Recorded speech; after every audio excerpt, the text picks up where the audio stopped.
Welcome back to Hold My Merlot. It's me, Fran, your favorite childless cat lady who's totally disappointed in the 2024 election. I'm here with Marty Hello, y'all.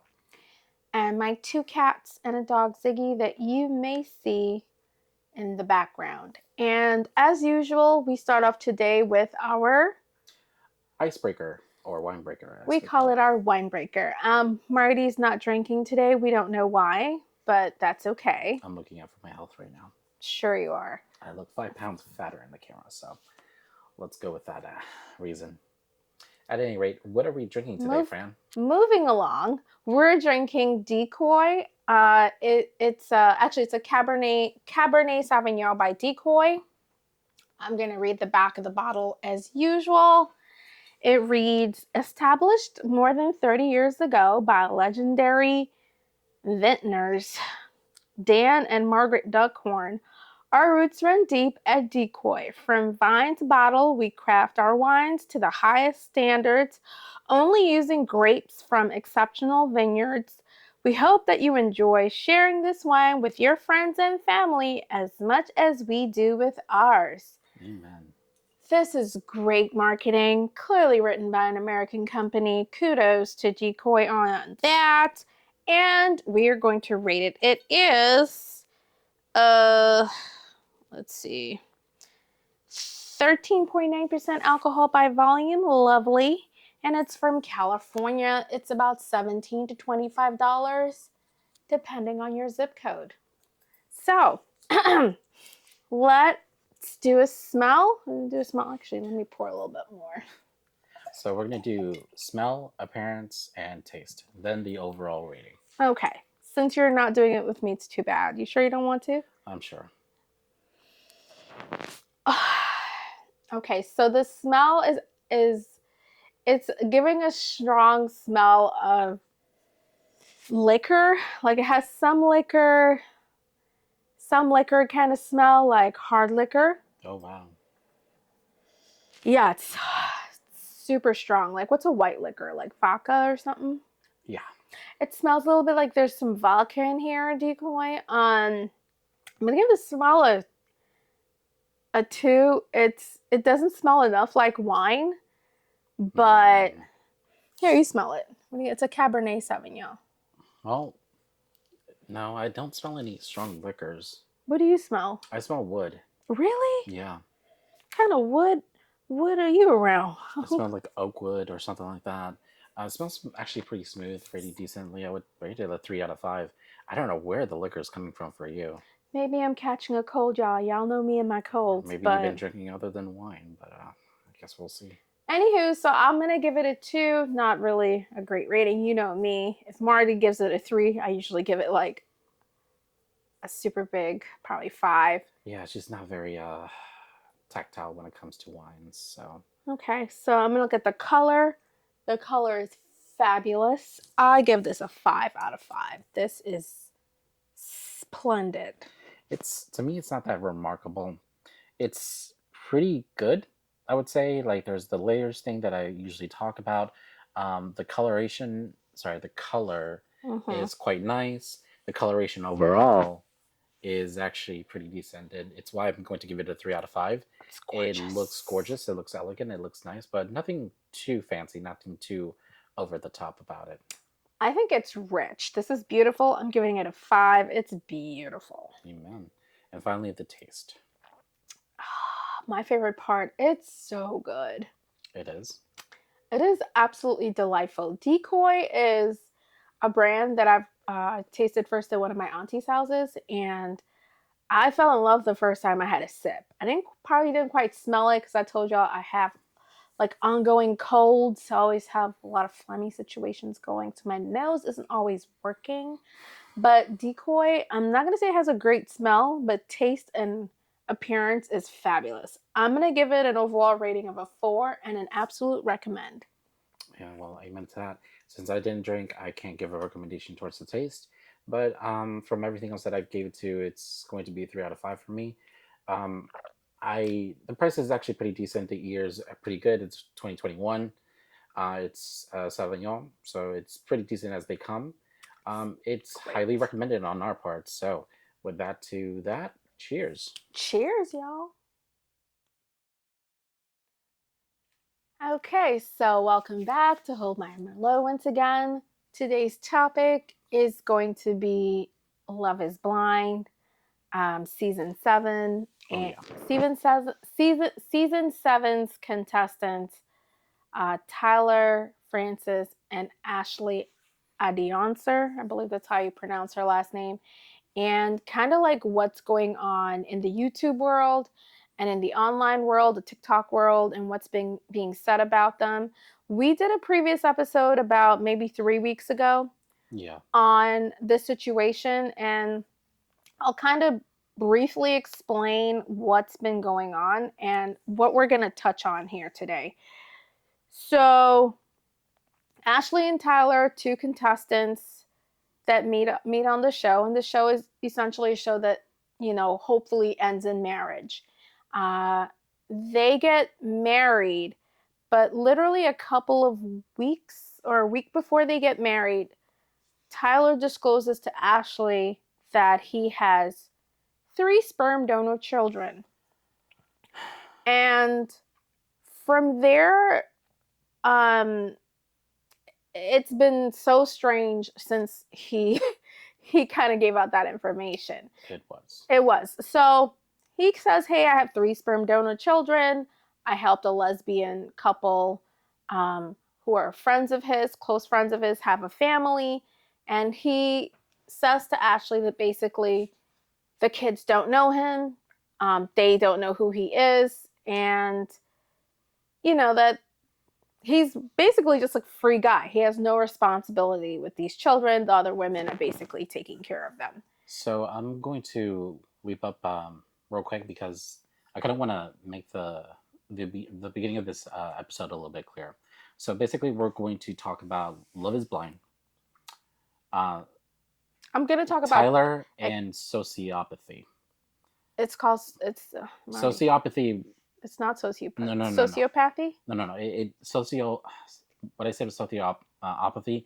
It covers both of those spectrums, and so I kind of want to make it clear in the beginning, because we're about to head into very, very heavy territory. It's not going to include any suicide or anything like that, but the topic of this one is particular. Like, it's a little hard to get into. That's why we've been doing a bit more research in this episode, because Love Is Blind is a very interesting episode. Ever since Fran has introduced it to me, You mean an interesting show? I haven't watched it, but I've been thinking about it. Like, Yeah, it's been because wrapped in my head. it's because I call Barty, and I've been really obsessed with it, and I've been on YouTube like trying to find out like the latest bits of information. Yeah. And Mind you, I'm very introverted.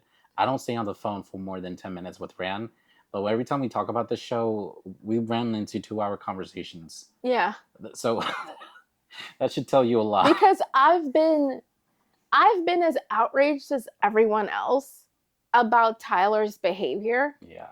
And we'll do it step by step, but that's where we're going. We're going into mental health. Yes. Because I talked this over with Marty a lot, and it started the way Tyler Francis's behavior has been coming across. It actually reminded me of someone we both knew about 2 to 3 years ago that I'm not friends with any longer. He was my friend. I introduced him to Marty. Marty instantly didn't really like this guy. I was just kind of oblivious. He was just one guy that I hung out with in a big friends group. Yeah. So it's like there were so many people, like I never really picked up on his behaviors. But in the end, he turned out to be just like Tyler. Yeah. So let me just go through what I was going to talk about before, about what has happened with Ashley and Tyler. So they get married on the show. Like I said, a week or so before they get married, Tyler says he has 3 sperm donor children with a friend of his, right? Apparently what happened after that is he went back to that girl and tried to suppress the information. And the real and true story is He had one possible sperm donor baby with her and her wife. Okay, and they're all friends. They were all in the military. I think it kind of sounds like they were living in the same military community because military people tend to live in the same areas. And Tyler's former military.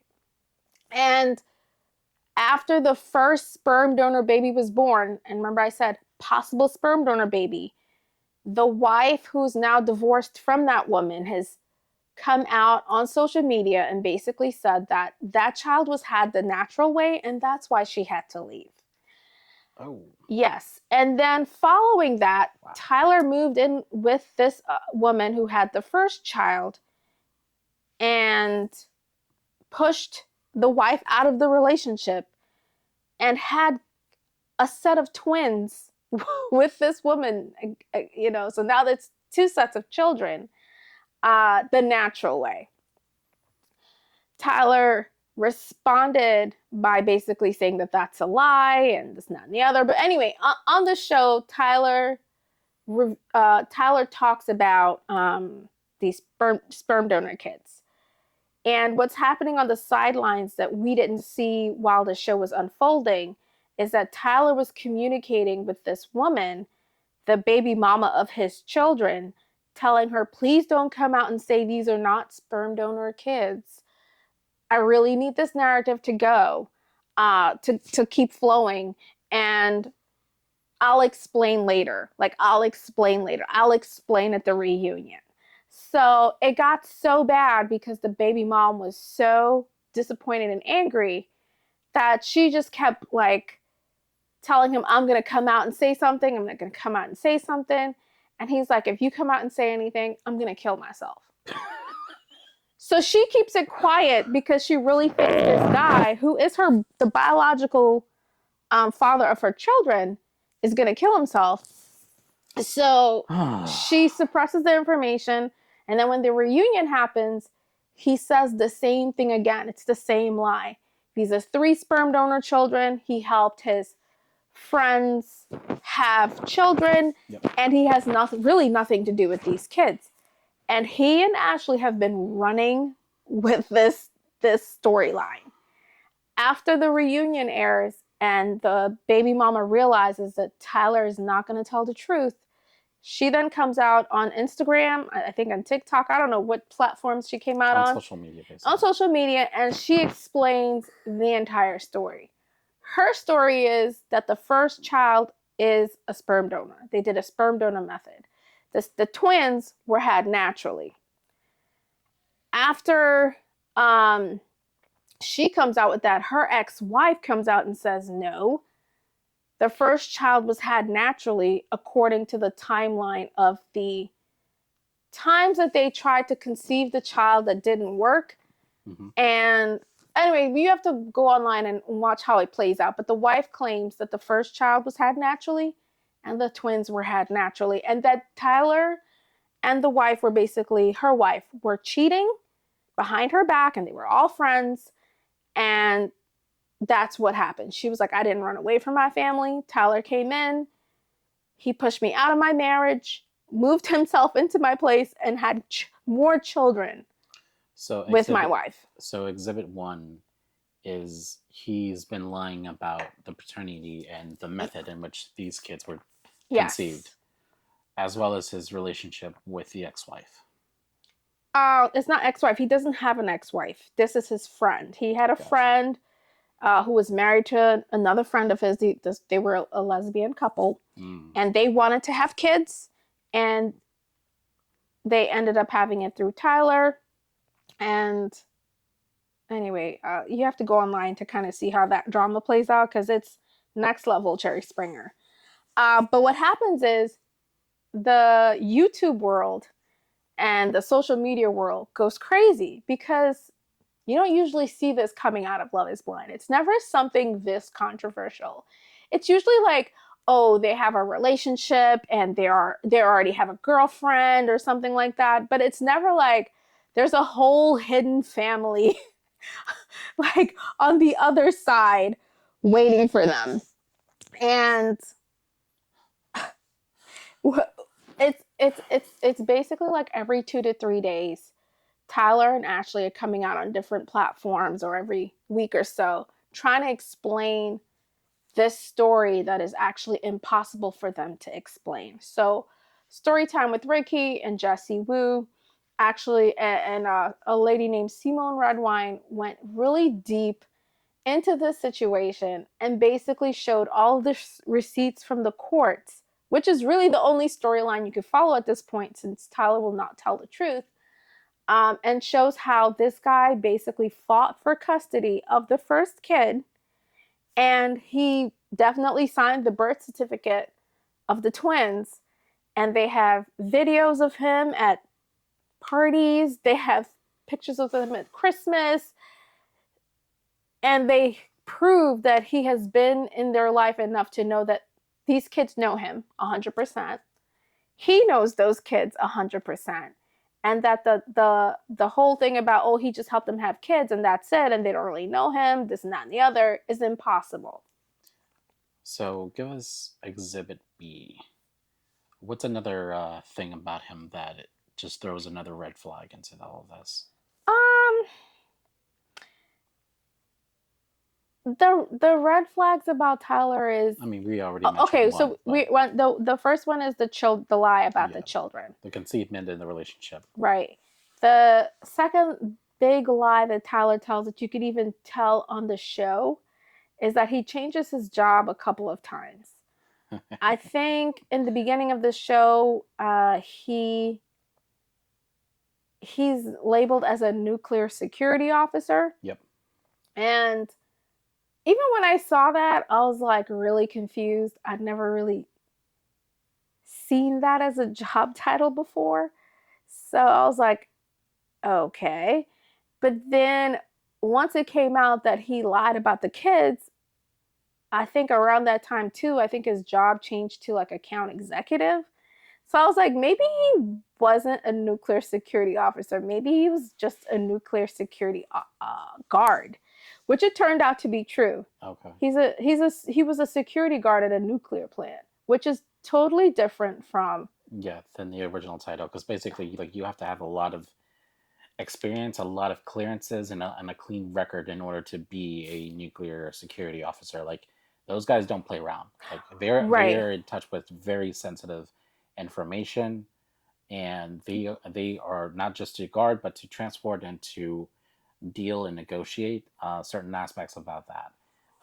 Running a nuclear facility is not only like extremely dangerous, because there's a lot of safety measures that need It's to a take lot of place, and national security a stuff lot of that's national going security on. stuff, but very, very expensive, very expensive. Yes. And so, it's cute that he changed up. Yeah, but It's really cute that he but changed up it's a that. giant lie to tell, though. It's a huge lie. It's a huge lie, because he basically he made a play on words. Yeah. Like, instead of saying, like, And he does that a lot, by the a way. security officer at a nuclear facility is not the same as a nuclear security officer by any means. They're both extremely different titles. Right. Even though they both deal with safety, they are levels beyond to each other. Like, that is not only adorable, but a huge red flag. Huge. Right. So, and we want to move along too. So the other lie I think he may have told is, he said that he has an associate's degree in business. I really highly doubt that. I would dig into that guy's record to see if he actually has that. Has it been proven that he doesn't? It has. I don't really remember, but I mean, just me being obsessive and watching all these videos over and over again, I'm like, I don't think this guy has the mental acumen to get an associate's degree. The next thing he said is he was in the military for 9 years. That I do think is true, because I think the two ladies that are involved, the wife and the baby mamas, have said that he was in the military for 9 years. And he said that he was a cook in the military. But then he said on a show, some people online are saying that I was another profession or had another job in the military, but that's not true. He was like, I was a cook in the military for 9 years. That leads me to believe that that's a lie just because he's lied about so many other things. And if he kind of says something kind of off course, you probably want to think, okay, what else is going on here? I'm thinking maybe he was maybe like a custodian or something lower than a cook, and like he's just a little embarrassed about it, so he doesn't want to talk about having a low job within the military. Yeah. Um, but in general, one of the things I wanted to point out about the show Love Is Blind is I was talking to one of my friends, and what they were saying is it kind of seems like after season 3, like they don't really care about this show anymore. Like they're not really recruiting properly. They may have downsized parts of the company to kind of like make profit margins higher, and they're just letting anyone on Love Is Blind. Um, so I'll give you some examples of that. So in the beginning, Love Is Blind, like I've told Marty on some of our chats, is that usually you have working professionals. They're typically in their late 20s, early 30s. You know, I know you said well put together. I think they're attractive. And they put them in this place called pods and see who kind of matches up together to see who can get married, right? Yeah. So at first, it was regular 20s and 30 something year old people, right? Yep. And they were unmarried. Typically, they were unmarried professionals. Then they started kind of throwing in like married women. So I was like, the first time it was a married woman, I forgot who it was that was on the show. She revealed that she'd been married before and she'd been in a previous relationship and that it hadn't worked. That was, you didn't really think anything of it. They did it again in another season. I forgot which one. They threw in another married woman into the pods among the mix of the other 20s and 30 something year old professionals. Wait, what? Of the mom? No, so on previous seasons. No, I'm talking about this season. Like, no, not this season. I'm talking about okay. previous seasons. It seems like they're trying to mix it up a little bit by throwing people in there that are not the typical original casting, which was typically people in their late 20s, early 30s who are working professionals. So they started throwing in, like, I think around season 3 or 4, they put in like a married woman, like a previously married woman, not a married woman, right? Okay. They did it again with another previously married woman. As far as I can remember, there was another woman who's also previously married. Gotcha. Then in season 6, they threw in a woman with a child. Oh boy. Okay. And actually, yeah, they threw in a woman with a child, and with that season, the woman came out to her love interest, and she really only had one. She said that she had a child, and the guy eventually didn't pick her. He picked the other woman who was the other love interest and ended up picking her. And I'm pretty sure it's because she had a child. This season, in season 7, they had 2 previously married men. Mm-hmm. And then they had Tyler, who has 3 children. Now, as far as I know, according to Storytime with Ricky and Jesse Wu, they do background checks on these people. So it's really impossible for them not to know the nitty-gritty of the characters that they're bringing onto the show before they get there, right? So they knew everybody's background, everybody's job, like what they've really done according to whatever background checks that they were doing. And I'm pretty sure they knew that Tyler had 3 kids because it's in the Baltimore court case system. Yeah. That he and his baby mama are fighting over $30,000, basically right now about $30,000 in child support. So what you're saying is that the show knew this whole time a lot of the aspects of Tyler. Yeah. And they still chose to continue with him as a contestant. And the other thing too that I'll throw out there is Storytime with Ricky or Simone Redwine, I think, who is all, and Jesse Wu, who I know Simone and Jesse Wu have been contestants on reality TV shows, or they've been on reality TV. They said that one of the casting methods that they do is they have a 500 questionnaire that you do that they profile you on before you come on the show. Mm-hmm. So if they see that you have either some kind of narcissistic personality disorder or another mental health disorder of some sort, they can pick it up through the questionnaire. Because with Love Is Blind, I think I think they said that a psychiatrist actually picks apart your answers, and they do like a kind of like they analyze you to see what it is you're really like who you really are. And they pick apart your fears and your triggers, and they put you on the show and basically poke at your fears and triggers. So that sounds like a lot of bullshit. I'll be honest. Hmm. Like we have a lot of people who came into the show that definitely seem like very sketchy people. Oh, like who? The rich guy, Oh, he was weird. he was really For weird. season 7, he was beyond bizarre. Yeah, like there in past seasons, basically, Yeah. there was a couple of sketchy people that came onto the show. So I don't know if the psychiatrist just said they're okay and picked up the paycheck, or didn't actually do the research, or was advised over by the producers. But honestly, I think that process is BS. Mm. So when it comes to Tyler, we have two red flags that are already like pending. Not only did he not disclose a large fact that like he has kids, 3 of them, Yeah. and there's this very contentious situation between child support and whether they were conceived through natural means or artificial means. Which doesn't matter really. It doesn't matter, but it's the narrative that he chooses how to tell it to people that really matters. Because Yeah.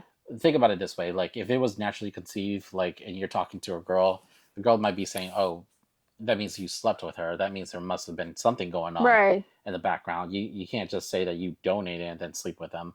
But if you said, "Oh, I artificially did that," Right. oh, okay, then like he was just being kind and just gave up Yeah. his. He does really make it seem like it was a donation. And I'm lying. It does matter in this case. Yeah, I said it doesn't matter how they were conceived. yeah, because it really matters on how you Yeah. conceive the children. So one of the crazy things that Tyler said in this one interview that we're going to go to is that the twins were conceived because there might have been some semen left behind from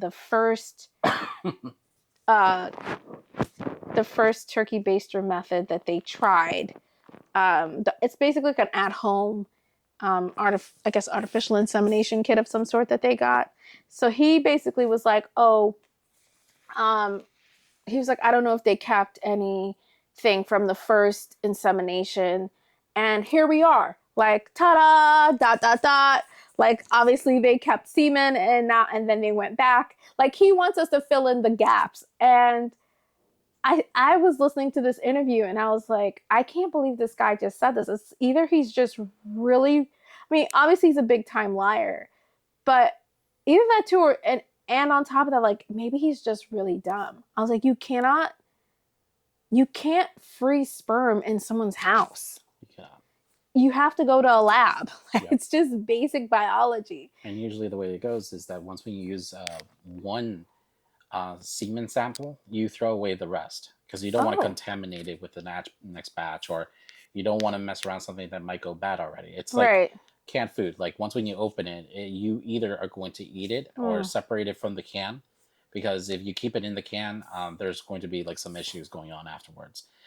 It could be like there could be some developments of metal poisoning or other things like that. You got to take it out or you got to throw it out. Right. The same thing goes with like when it comes to semen. Like when you sample semen, you take out, and whatever's remaining, you throw it out. I just thought that was such a weird answer to give, only because I was like, okay, if you told me both the women were nurses, or I don't know, they worked at Planned Parenthood or something like that, something where it's like, oh, maybe they figured out a way to do it. Or if he said he did it through a lab and maybe the lab was like, you know, like conspiring against them. I'm just saying there's ways where you could like kind of have a dot dot where like, hey, maybe something happened. But it's like, no, you did it at home. I want to present Exhibit 3, his speech pattern. Yeah, he has a definite speech pattern. And let me get into that right now, because we just talked about it the way that you talked about it. So he said, oh, they must have figured a way out. They must have found more things about the semen, not my semen, the semen. Like, and not exactly like that. It's not something, exactly like something that, like that. What people tend to do, and I'm not saying this for all of what will, all our main idea of what he is later on. But basically, um, people who don't want to take responsibility will start using a different type of language to distance themselves from the subject, and they'll go, "Oh, did you hear about them?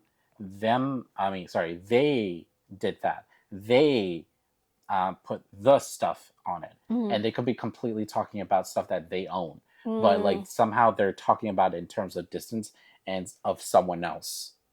And so when he's talking about his own semen sample, about the stuff that he's donated, he's rarely using my semen sample or how I was involved. No, they did this, they did that, how she did this, how they were conceived.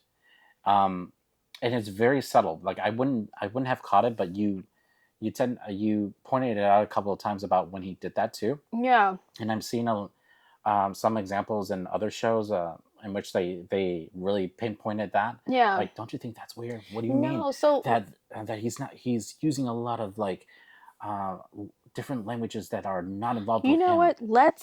Maybe we need to skip to that because that was the part that made my eyes really like Yeah, beam out of my head. yeah, I had a head scratching moment. Let's see. yeah. It's that whole language of distance, distance to the of responsibility, of not getting involved. Only when he needs to take credit into something, only when it's going to benefit him, that the Yeah. language changes back. Yes, for sure. So let me just see if I can get this.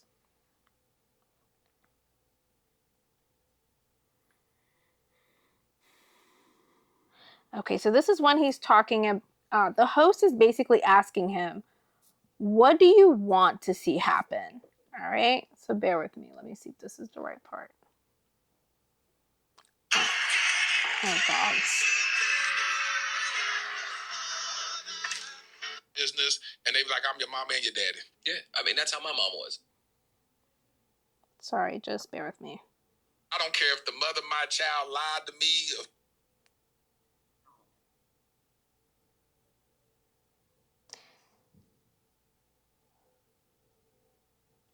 Okay. So basically, at this point in time in the interview, the host is asking Tyler. So this guy's name is Latarius. I think it's Latarius Whitfield. He has a podcast called Dear Wifey, and he graciously, and I say that with lots of kudos and love and thanks for giving Tyler this platform, right? Because he did it with a lot of grace. He wasn't antagonistic. He was so kind about the interview because he could have really gone in. There's enough information out there about this guy to really go in and tackle him and be like, nope, that's a lie. Nope, that's a lie. That's a lie too. But he did it with so much grace. And at this point, he's asking him, well, what do you want to happen to the children? He's like, do you want them to disappear? Like, what do you want to happen with these women, right? You know, what do you want to happen in this situation? For her to disappear? No, I don't think she'll ever disappear. So that's the thing. She'll never go away. You can. Why you say that? I mean, how do you disappear? She just say you're no longer. I know some women that have you can't even mention the father of their kids. It's done. Their life don't exist with them. They have raised their kids and went on about their business, and they be like, "I'm your mama and your daddy." Yeah, I mean that's how my mom was. But like I said, my mom also didn't exclude my dad from ever trying to be around when he was. I'm talking about disappear. I'm talking about the extreme. Your daddy don't exist. He don't get to come in and come out. Done. I'm saying, what do you want? I want them to have their family and leave me alone. Okay. That. All right. He says, I want them to have their family And leave me and alone. leave me alone. He kept referring to the kids in this interview as those kids, the kids, her kids. He doesn't call them my kids anymore.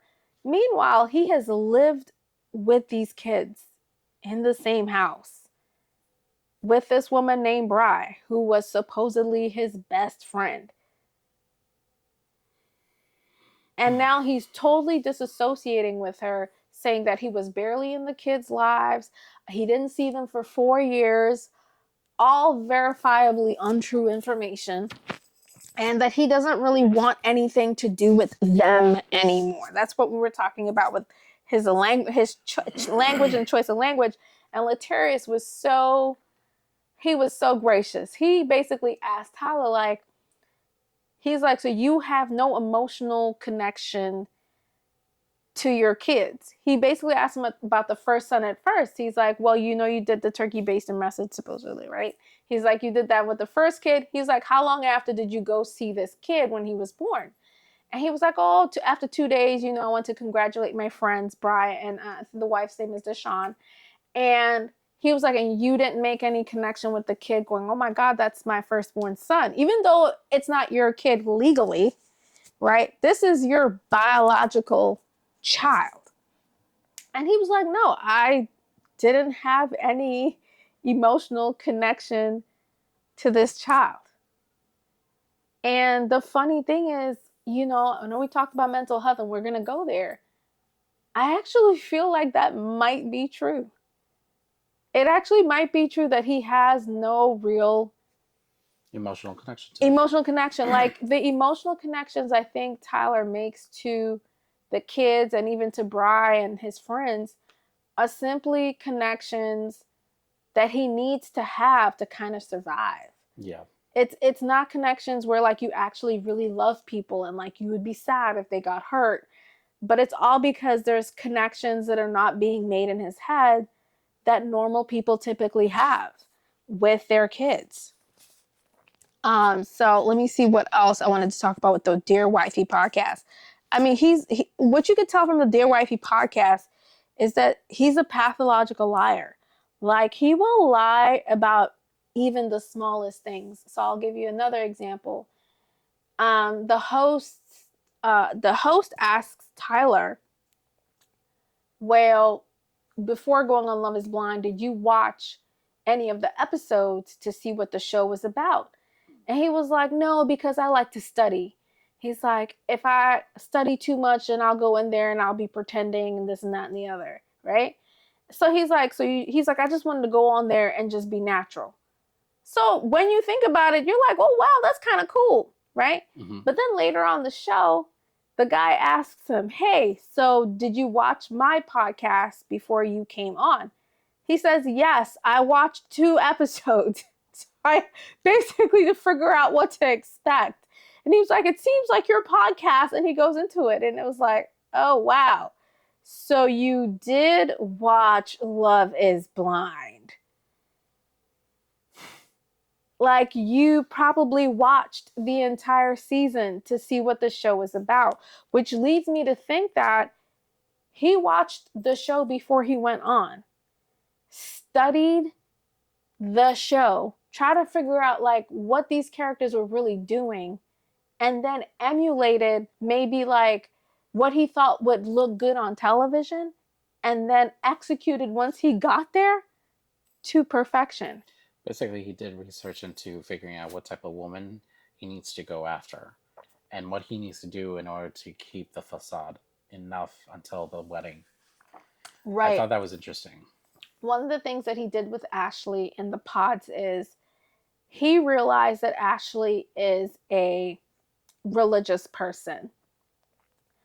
Out of nowhere, it seems like it, okay, we don't have all the footage, he also becomes religious. Highly religious. Yeah, like he's praying with her in the pods.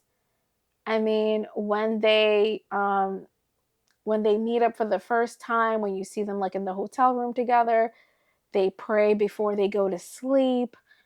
You see him praying in different like scene shots, and you're just like, this guy, he's such a scam artist. But I'm really wondering if it's a scam artist or just a mental health disorder. Which we'll get to in a few minutes. Right. The other thing that the Latarius asks Tyler is, why do you think these women are after you? Meaning his baby mama. And he was like, they just want money. He was like, he said, the baby mom just wants my money. And by the way, her mom said that she doesn't care if I kill myself. Because, I said earlier, Tyler told her he was going to kill himself if she came out and said that the kids were not sperm donor babies. And she didn't go out to the public at first because of that. So the mom now is saying, you can go ahead and do what you got to do. If you want to kill yourself, we'll just collect Social Security. So he tries to call into question their morality. Like, he also like equates himself to like morality based in his own kind of weird mental capacity. And then he says, oh, they're looking for a come up. He's like, that's why they're bothering me so much these days, is because they want a payout. As we said in Love is Unblind 1 and 2, Tyler doesn't have any money. Whatever little money that he does have, I think he blows it on fun excursions. Yep. And he doesn't really do very responsible things. He has 7 eviction notices. He has a lot of personal loans owed to different people in the court systems. I think at least $18,000 worth of owed money, plus other little money too.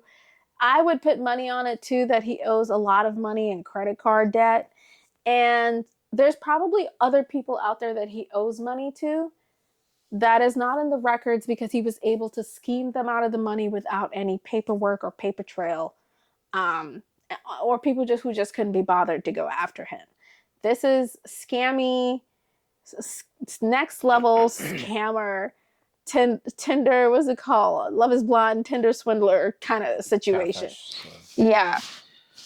So I kind of want to like label this as Exhibit 4. Mm-hmm. His eviction notices and his like inability to stay stable.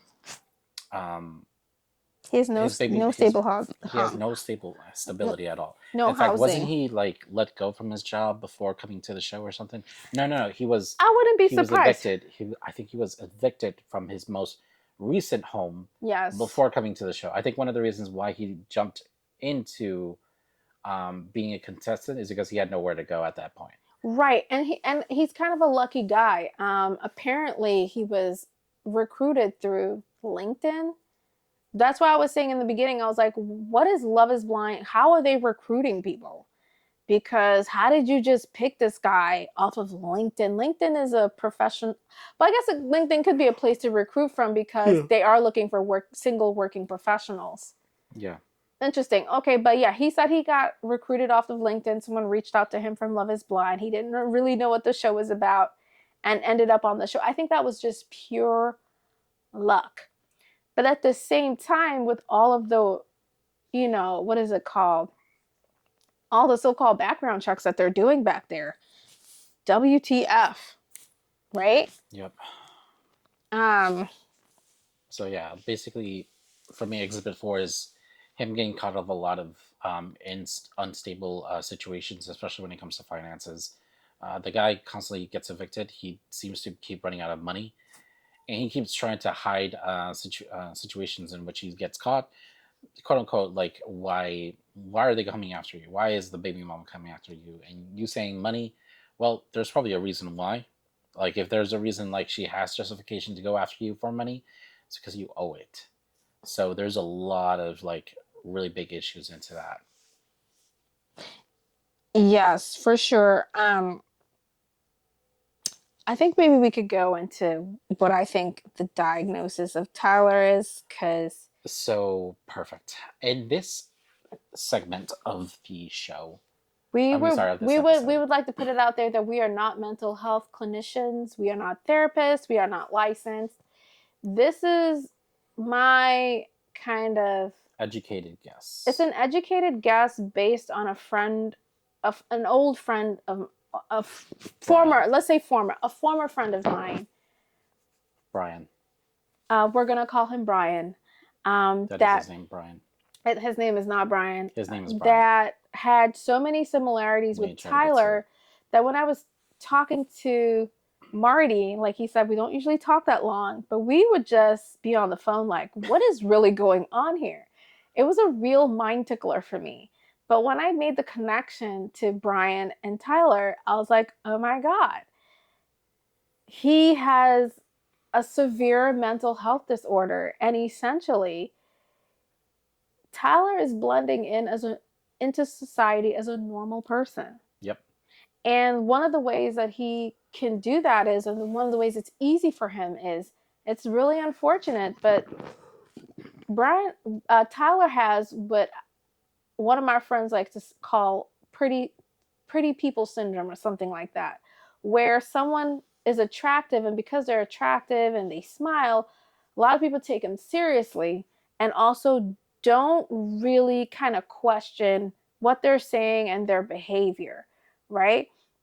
Like, for example, like if a guy goes out with a girl and she's kind of really, really crazy, but she's really, really pretty, and could be like, oh man, that girl's kind of crazy, but I really love her. But if the girl wasn't as attractive, they'd probably be like, oh man, that's a crazy bitch. Like, I can't be dealing with all that craziness, because they're not gonna put up with it. Tyler's behavior, I think, kind of goes under the radar because he's a good looking guy. And he has been able to go through life masquerading as a normal, mentally healthy man when he's really a mentally unstable individual. Tyler, within Love Is Blind, talked about how he came from a really poor household. His mom had 4 kids. I think his mom is, I forgot which part of Eastern Europe she's from. She's white. His dad is black, and apparently the family of his mother disowned her because she married a black man or whatever, and she had to raise him and his 3 other siblings by herself, and it was really, really rough. So he said he had a grandmother that was involved, but then the grandmother died, and then they were basically on their own. Tyler lies so much. I'm not saying that story is untrue, but I wouldn't take it for face value. It could be a story that he's telling to get sympathy from people, to kind of like, oh no, like to draw people in, to make them feel like, oh God, poor Tyler, you know? And with people like Tyler too, I feel like they know that people eat into the negativity that happens to other people, right? So they'll eat into it in the sense that, like, oh my God, he's so attractive, but he has so many problems, right? Like, other people might eat into it thinking, oh, but look, I thought I had it bad. Look at this guy. He has it so much worse. So it could be a tactic for him to kind of like bond with people. Yeah, bond, because it's trauma bonding, but it's like also like, look at poor Mio. I mean, I get all that. I understand. Like, you ever met anybody and then they tell you something so crazy and so personal, you're just like, why? TMI. Like, I don't need to fucking know this. TMI. Right? Tyler comes across as one of those people, except you're not really sure if the experience that he's talking about is real. So, me and Fran have been talking about Tyler a lot. And especially on the show, and how he interacts with the now wife of his, the new one. Basically, I made the comparison between Brian and Tyler. No, I made the connection. And I made the connection first. No, I made She made it second. Wow. She's trying to take credit for everything. Okay, Tyler. Basically, what I'm trying to say is that, like, we basically, like, we came to the conclusion that they're both of these people, especially Tyler, have a mental condition. Mm-hmm. And I can't remember which one it is, but basically, we have a few guesses. We do have a few guesses. One of the guesses was sociopathy. Basically, we don't see this man as having a lot of like good morals or standing. Sociopathy tends to have individuals with very little connection towards empathy of others. They tend to lie a lot and don't have the ability to self-check themselves. What I mean by self-check is that each and every one of us, at least who is normal enough, we tend to do a process in our heads of, suppose we're coming up with a lie, right? Mm. We tend to feel a little guilt about lying. Yes. Even about the smallest one. We tend to have this receiver in our heads telling us, is this lie a good thing or a bad thing? is it beneficial or not? Or Yeah. and then the third question usually is it worth it? Right. Psychopaths don't tend to have that at all. Or if they do, it's Or very, very weak. And sociopaths too. They don't have that recall setting for lying about with people. They'll come up with a lie, they'll keep running with a lie, and even when they get caught, they'll keep lying about that lie. Oh, I didn't actually mean that. What I meant to say was blah blah blah. Or no, actually it is. It's just that you're misunderstanding. And then blah blah blah. Right. They'll keep going and going until the lie can't be useful anymore. Then they'll accuse you or get angry with you for calling them out, as if that's the sin. Yeah, it's really strange. So you said that Brian came to you and confronted you. Yes. About. But that was towards the end of the friendship. Let me tell you about the initial set of lies that my ex-friend Brian told me. So it's so interesting. The first time I met this person, we'll call Brian, he told me he worked at, let's say, like the what is it? Like, yeah, let's say the World Bank, right? It was a really big international organization. And I mean, I was impressed, but it's like, I know people who work at the World Bank, and I'm not trying to like toot my own horn or anything, but I was just like, oh, okay, cool, that's great. But that's not how he meant it. Like, he meant to say, hey, I work at the World Bank, because he's looking for oh, so you must have a really prestigious career. Like, he's looking for that, right? And I believe what had happened to him is he'd probably met people that worked at the World Bank and realized how other people receive them opposed to where he works, which wasn't as prestigious, right? And that was the first lie. And every time I saw him, like, until he realized, like, just stop saying this to this girl, it's not impressive, he would say the same thing. And I didn't get it. I was like, oh gosh, this guy's really like trying to pursue me, trying to impress me or something, right? So the second time he did it, I was like, he was like, hey, it's me, Brian. Like, I work at the World Bank. So I was like, oh, yeah, oh, wow, okay. Great, good. Like, how are you? How's this and that and the other? Yes, he's always presenting as what he does. Right. Or where he works at. And that was like something that was right. Like, but they also, I don't think they don't remember they've already told you these things. It's always like oh, there's that girl, let me go over there and say this line that usually works with other girls. Yeah. The third time he said it, he was with a friend of his. It was his birthday. And I was with a friend of mine, and he went with that World Bank line again. And I said, oh my God. I said, that's crazy. I said, why don't you tell me the monetary value of the Chinese yen today? And I just went off, and I went on and on and on, not understanding what he was doing. Yeah. I thought he was trying to impress me, like, for real, for real. He's just saying it because he wants me to, like, obviously probably just to sleep with him. And actually, before we and for others to admire him. Before we continue. So the main diagnosis in what we have is narcissism. Yes. Extreme narcissism. Yeah. And we'll explain further about this particular one. But yeah, let's keep going. So you said that he brought up like World Bank 3 different times. Yeah. But you know what caught me off guard? Is that, like, the first time he couldn't afford his drinks.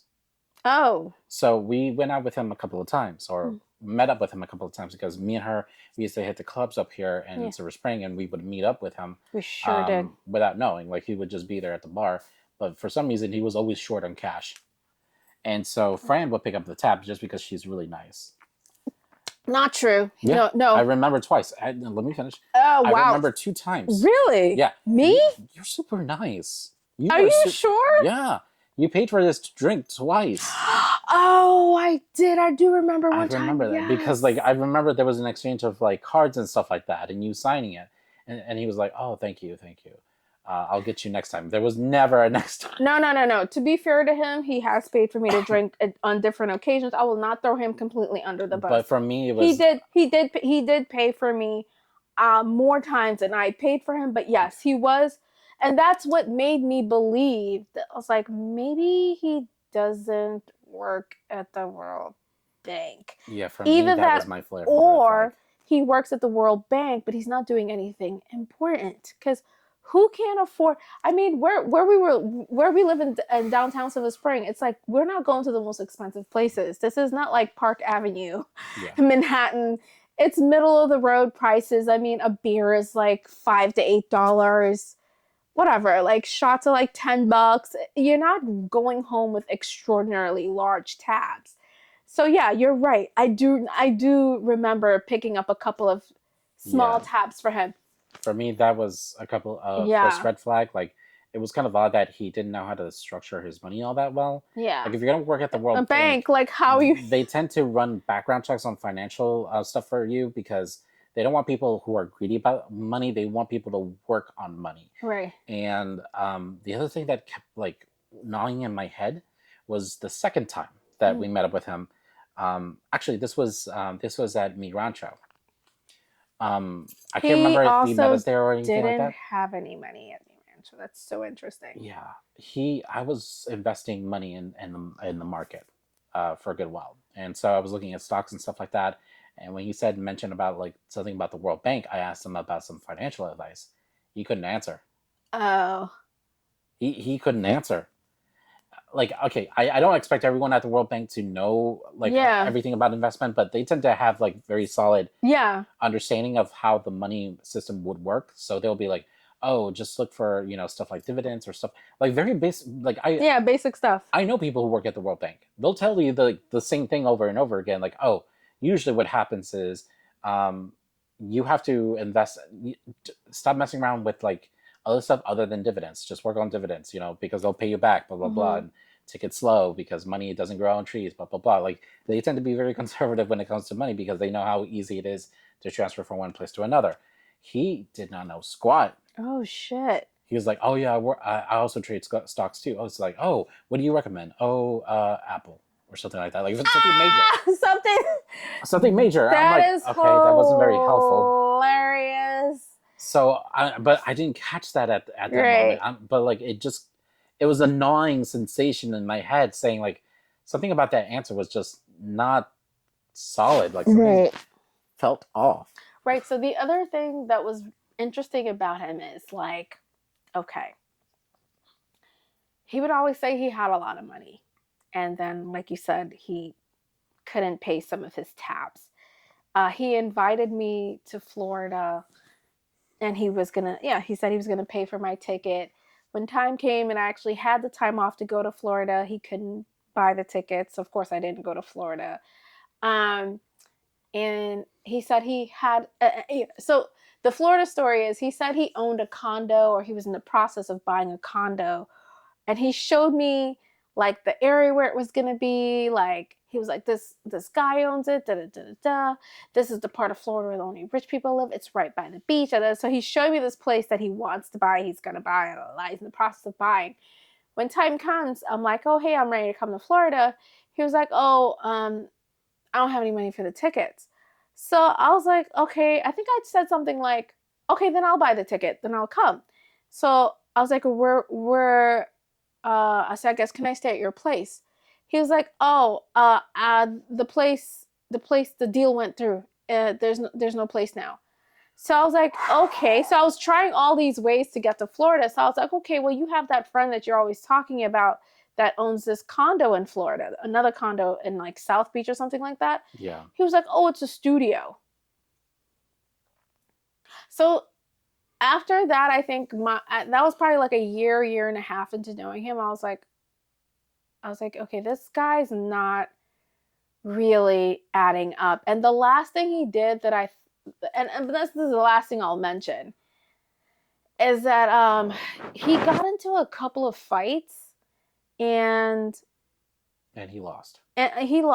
And so one time he calls me from Florida. He's visiting this same friend who has the studio. He calls me from Florida with a black eye. So I was like, hey, like, what happened? So he's like, oh, this guy just punched me out of nowhere. I'm here with my accountant. The guy with the condo was supposedly his accountant. I'm like, oh, okay. Obviously now I've realized it's not his accountant. Right?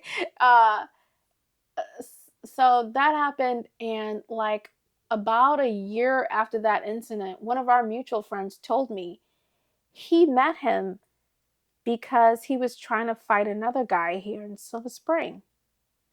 So I said, well, I asked the guy, I said, well, what happened?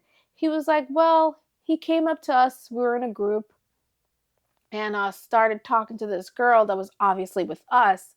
And her boyfriend went up to him and was like, what are you doing? That's my girl. So it got heated. It looked like blows were about to be exchanged. And the friend that we had, a mutual friend that we had in common, came up to him. He was like, hey, look, you know, it's getting really heated. Like, it's okay. Just calm down. Here, why don't you come to the bar? Let me get you a drink. So then that guy gets him a drink and then they become friends. And eventually they invited him to the group and like everything was squashed. And all of a sudden he becomes like a nice guy, right? That when I heard that story, I said, oh my God, that's what happened in Florida too. He was fighting over a girl he was trying to talk to. So the other thing I think that people like Brian and Tyler do is they learn from circumstances and try to emulate those circumstances in different places and situations. Yeah. Because they think it's always going to play out the same way. You think someone's going to come up to you and calm you down and maybe buy you drinks, and that's like, oh my God, that's a way to get free drinks. I'm just going to go stir up the pot somewhere and hope somebody with a level head, because where we live in Silver Spring, Maryland, a lot of people here, like, they're just not worried about money, right? Yeah. So they'll be like, oh, come on, man, calm down. Like, we're all trying to have a good time here. It's not a raucous spot, you know what I mean? It's not the backwoods of the country where people are getting drunk because they have, like, major financial problems. So I'm going to conclude on my end when it comes to Brian and how that relation, how it relates to Tyler. So basically, I've always had this really, really odd sensation when it came to him. There was something always off. Yeah. So I'll tell you a couple, just a very few and very quick. We had a little get together in France. France always had a little get together back then, and he was over. Yeah. His attitude was around everything and around anything was very, very disgusting. He was bullying one of Fran's friends for some reason. Like, it was really uncalled for. Like, he would say a bunch of things that was just really nasty. Yeah. He kept touching things that he shouldn't be touching. Like, he kept changing the channel that we were watching, or kept changing the music in which we were listening to. And until Fran would call him out on it, like, he would act as if this was his home. So Brian was already setting off a lot of alarms at that moment. But then, like, one of our other friends, our female friend, came over, and all of a sudden he was around her and very, very protective of her. And at that point I was like, okay, like, he's not understanding how to be subtle. Like, he was very, like, preschool about it. Like, they're juvenile and infantile. Very juvenile and infantile when it came to, like, sexuality. So he became very inappropriate in a certain manner that at the end of the night we were all over there and they were here. And, like, of course, like, the friend was feeling it and stuff like that, because of course females love attention. Yeah. You know, can't go wrong with that. But it was just how it was demonstrated. I was just like, oh, this guy has a mental disability. That's how that was going on in my head. That was already setting off in my alarm. It's like, I don't want to mess around with this guy. I don't want to be around anywhere that this guy is anymore. This guy is going to cause problems. Yeah.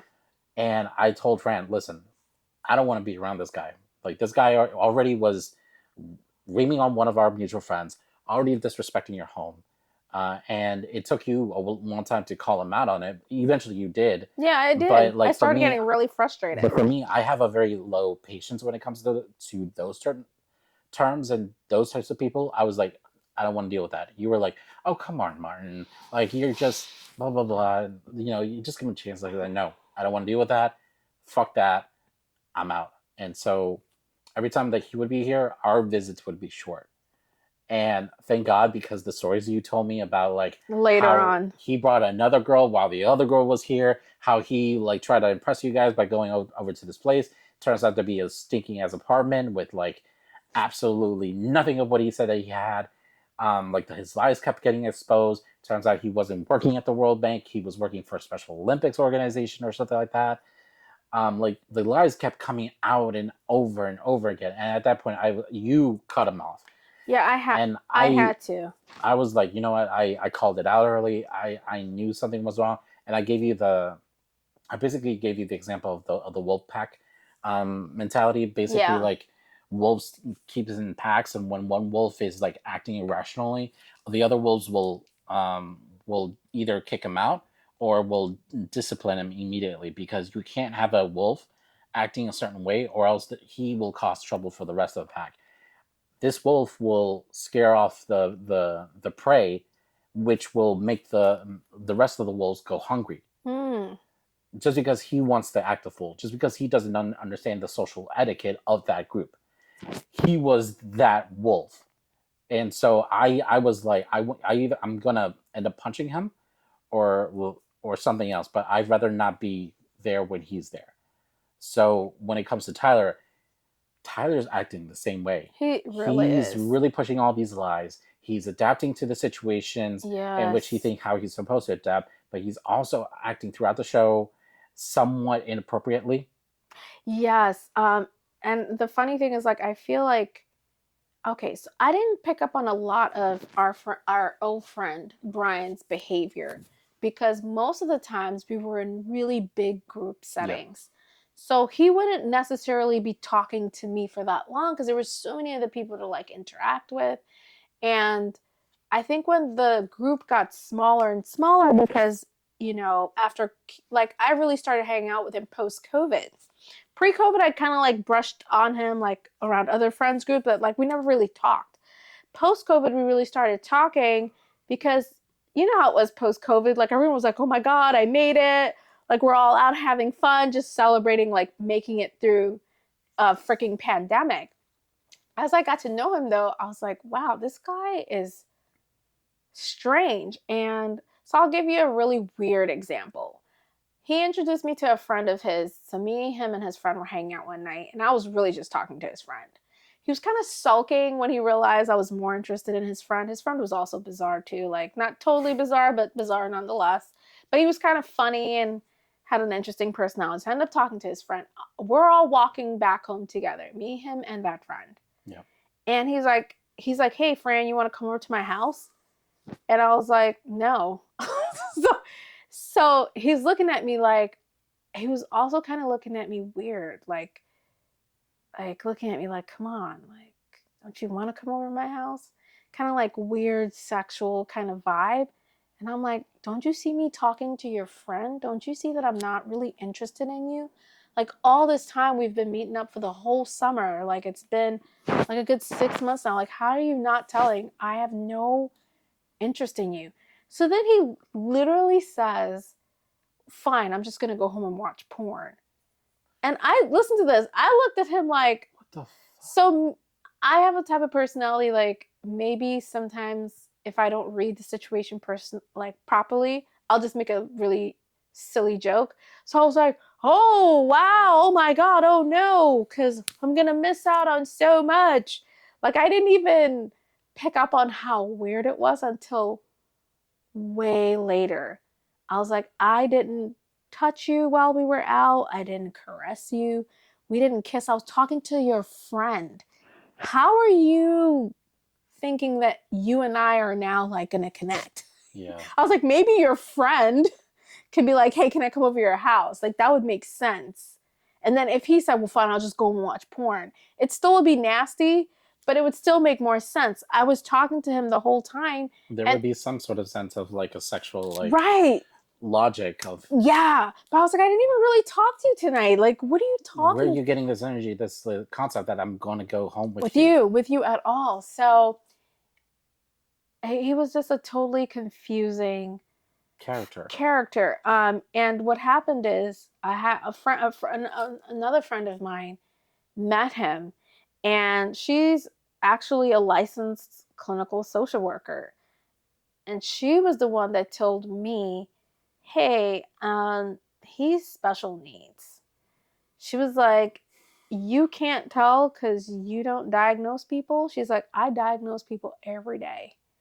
She's like, I diagnose people when they're talking to me. She's like, he has more than likely, and we don't know, borderline personality disorder. All right. And that is what I think Tyler has, and I Mm, think also that is one of the many personality disorders that he has, because I think he has more than just that. Um, the other, I'll go into borderline personality disorder in a bit, just because my friend who diagnoses people actually diagnosed Brian with that, yep. and that Tyler just has so many, So and many features that he displays throughout yeah. the show and throughout after the show So in general. Brian too also has an interesting story about how he conceived his kid, believe it or not. He also has a lot of interesting court situations going on. Like he has a rap sheet in the courts. He was in crazy debt, and like we said, also lied about his job, lied about how much money he had, and I'm pretty sure was indebted, probably to maybe family and or friends as well. I don't know that part. I'm just kind of Yeah, like assuming, there's a lot of but similarities there was between the just two. way too many similarities. And then just like the lying for no reason, trying to impress people, telling Brian would always tell people that he was rich and he had a lot of money and he was wealthy. And like we would not even necessarily be talking about wealth. We'd be like, oh, great. But I think it was his way of posturing like, I'm a man, I have money, I have stature, like I have this, I have that, and you should like me and you should adore me because these are the things I know everybody thinks is important. And they will project this life that they have in their head to the outside world. And for people who are unassuming, who don't really know, who was me at first for the first couple of years, I just gave him the benefit of the doubt. I was like, okay, Brian, great. I'm glad you're rich. Like, I don't care. I'm not getting any of this money. So I'm happy for you. But when my friend said, oh, yeah, he's special needs, she went and looked him up for me online and told me where he really worked and showed me his court rap sheet. And she was like, girl, he has mental health disorders. You guys either don't know or you're glossing over a lot of things. And I'm starting to believe that Tyler Francis of Love Is Blind season 7 has a lot of narcissistic personality disorders. He Borderline personality borderline disorder, to be personality specific. disorders. He has antisocial behavior, even kind of close to like psychopathic type of tendencies. Lies pretty often Lies often. and has no ability to self-check either. Yeah, no ability to self check. And one of the ladies online, I forgot which podcast, basically said that Tyler is showing he's showing someone who was very physically abused as a child, suffered a lot of physical abuses and mental abuse as a child, and basically lives in a constant state of fear and survival mode. So I'm gonna cut this part out, but basically we got to start wrapping up. Yeah, we haven't talked about the disorders. I think that's where we're going to go next. So we're gonna just spend 5 minutes. So it's 5:05 right now. At 5:11 we need to wrap it up. Okay. We don't want to over push it. But let me go ahead and take my mark, and then I'll give it back to you. So for me, both Tyler and Brian display the same thing, and borderline personality disorder actually does make sense. But there's also another thing that I do want to add, and that we both agree, is that they're both not have a high level of narcissism. Oh yeah. Something interesting that I read an article about, and I'll post it here in the video. But essentially, narcissists tend to have a high level of ego that they want to protect, and they also lack. It's not that they don't have, but they lack or don't have the perceivement with a lot of self checks either. So there's this thing that I guess narcissists go through, and that's a gap session where they don't have memories of a large amount of time or a large amount of information of which just happened. So they tend to fill those gaps with a lot of things about praising themselves or stories about what they want to conceive. So when other people contradict that information, they can't accept that. They already filled that information with their own fantasies. Yeah, So and it's fantastic for sure. and it Yeah. becomes that fantastical, yeah. So it's really hard for them to self-check or to actually make any actual meaningful changes to become a better person. So it's this runaway issue. Yeah, it's this runaway effect in which becomes more of an issue as the days go on. So for me, Tyler is trying to protect an ego, and when people, and here comes the big like moments in which when people call them out, ooh, how dare you call them out? Oh yeah. How dare you? Like, I don't care if I killed someone. I don't care if I lied to you. I don't care if I stole something. You calling me out, that is the worst crime ever. Yeah. That is the biggest sin ever. How dare you? Like, you have no right to call me out on all of my crimes. And that's the thing, like, they can't conceive of the fact that like what they did was wrong, but you calling them out, oh, that is awful. That is terrible. You essentially killed a baby at that point. That is the craziest part about all of narcissists when it comes to that, is that once when you call them out and those people get upset at you, it's also, it's like somehow a comedy of all the tragedies that come together. So when you said you called Brian out on a certain thing that was going on with one of his girlfriends, he called you out. He was upset that you called him out on it, and asked like, why would you do that? How could you do such a thing? How dare you? Okay, so it wasn't his girlfriend, it was a love interest. But basically, like, essentially, yeah. like, the whole point was like you calling him out on somebody else so that they were alert of what was going on to them. Oh yeah. And basically, that was the ultimate crime. That was the ultimate issue. Yeah. He was so pissed. And narcissists tend to have a huge issue when it comes to that. I had to block him because I was like, oh my God, this is the end of the friendship. And do you know, even after that, I would go out and he would follow me and like try to talk to me at different places. And I'm like, stay away from me. Like, I had to reiterate, like, this is not going to blow over. You're not normal. Like, I cannot hang with you. I don't know what's going on with you. And I don't know if you know how to mentally regulate your situation. And I can't be there as a friend, especially as a woman, and try to navigate your mental health disorder. You know what I mean? Maybe guys could regulate that because other guys can kind of step in when he goes off the rails with his madness. But I can't help him with that. But I let him go. One of the things I looked up was, and I Googled up, like, I just put in something on the internet with Tyler's kind of bizarre behavior. It pulled up disassociation and confabulation in narcissistic disorders. Okay, so this is from a HSOA Journal of Addictions and Addictive Disorders. This is something written by, I think, by Sam Vadkin. Okay, so it says narcissists and psychopaths disassociate, erase memories a lot, are amnesiatic, meaning they forget a lot of things because their contact with the world and with others is via a fictitious construct, the false self. Narcissists never experience reality directly, but through a distorting lens darkly.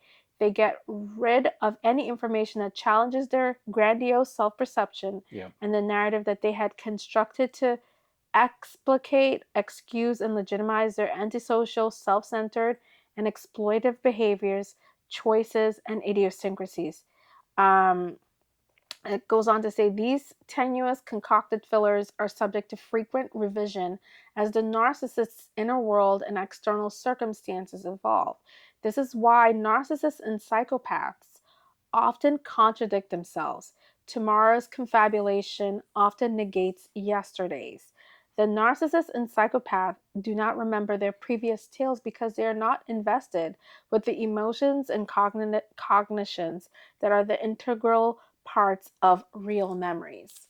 That is basically what Marty says, but this is like the scholastic kind of way of like drawing it out. Yeah. Right?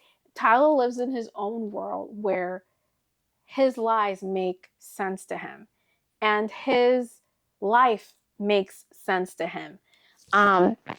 One of the things I also didn't discuss today that I really think maybe we'll do it another day, is that I believe that there's a lot of footage in Love is Blind that has been erased of his behavior, because Oh yeah.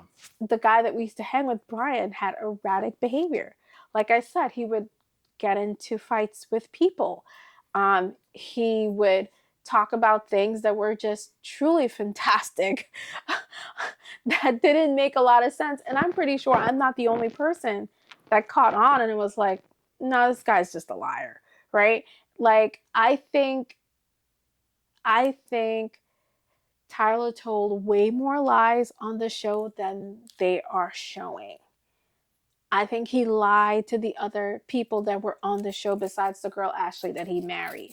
And I'm sure even within the show, there are other bigger lies that he had been either selling to other people or selling to the audience. You know, when they do those little like, they're sitting by themselves and they're kind of talking about what's going on. I'm pretty sure there's a whole lot of information that they decided to erase. The other thing I think too is Tyler's family knows he has a mental health disorder. The other thing I think also is, like I said, I think Love is Blind knows he has a mental health disorder and they refuse to talk about it. And the original topic of the show that I wanted to talk about was, I think Love is Blind is running out of ideas and they're throwing different types of people at the show to try to create drama to sell to the audience. I think we'll. Because I think they knew what was going to happen with this guy if he did marry someone. So I definitely think that we'll make another episode about Love is Blind in general, because there is another topic in which I want to talk about when it comes to that. Yeah. But we'll get to it when we get to it. But point is, yeah, you're absolutely right. Love is Blind is hiding and also doing a lot of shady stuff. Yeah. With the cast members and as well as the contestants, and which we'll talk about further down the road. But this one in Tyler, like it just astonished me just how much crazy. just how much the craziness was. And the other seasons, it was the same too. But like when it came to Tyler, when it came to like someone else particular in the show, in which I'll get again in another episode. It astonished me that they chose to put these people in the front lines. Right. They had hundreds of other contestants that would have been, better suited and would have given better results. But I think like they looked at Tyler and said, "I wonder if we could create some chaos here for somebody." So but for me, it was just as if, like you said, they're running out of ideas. Yeah. So that tells me they're not very creative. So what makes them think that this chaos is going to actually help them? It didn't. I don't think it's helped them at all. I think this is brought to light that this is a very badly produced show. And it is. And let me tell you, one of the things that I'm really, really afraid of is, Ashley seems normal, right? She has a normal job. She has a master's degree. Tyler isn't normal. So I don't think any of the criticism that he's facing online from different personalities and different articles, I don't think these things really truly bother him. I think he still goes to sleep at night and wakes up the next day like really refreshed. Ashley's living a normal life. Like she's got a lot of things going on for herself. And I think this is deeply hurting her, So one of the last posts that she put up on, I forgot what platform, I think was a cry for help. And I'm really disappointed in Love is Blind that they haven't come out to really defend them or just say something about all of the public scrutiny and criticism that they're getting. It doesn't surprise me nor shock me. This is the type of show that wants to be something else but isn't. As I said, the reason why I believe they put Tyler in the first place was to create chaos, both for the show and for the other contestants in order to get something juicy out of it. But because of the fact that they are not creative in general, they can't really do anything with it, nor can they actually spin it in the way they really want to.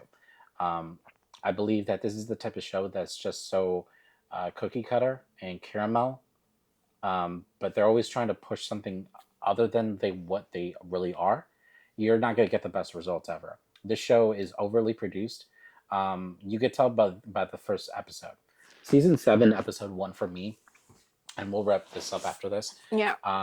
was one of the most bizarre things I've seen because it reminded me of a show from the 1980s. Not in the same production or in the same asset, but in the same tone.